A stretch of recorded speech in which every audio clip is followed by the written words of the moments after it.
இசையுலகின் ஜாம்பவான் இளையராஜாவோட பொண்ணு நேற்று மரணம் அடைஞ்சிட்டாங்க. இவங்களுக்கு வயசு 47 வயசு தான் ஆச்சு. இவங்க புற்றுநோயால் பாதிக்கப்பட்டிருந்தாங்க. இவங்க சிகிச்சைக்காக இலங்கைக்கு சென்றிருந்தாங்க. இலங்கையில் சிகிச்சை பெற்று வந்த நிலையில் நேற்று மரணம் அடைஞ்சிட்டாங்க. இவங்களோட மரண செய்தி கேட்டு மனசே ரொம்ப நொறுங்கி போயிடுச்சு. இந்த வயசில் உங்களுக்கு இப்படி ஒரு மரணம் வந்திருக்கவே கூடாது.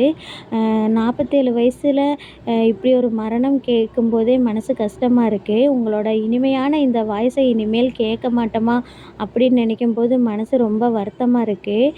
உங்களோட ஃபஸ்ட்டு பாட்லேயே நீங்கள் தேசிய விருது பெற்றீங்க. பாரதிங்கிற படத்தில் மயில் போல பொண்ணு ஒன்றுங்கிற பாட்டுக்கு நீங்கள் தேசிய விருது பெற்றிருக்கீங்க. இனிமேல் இந்த இனிமையான குரலை கேட்க முடியாது.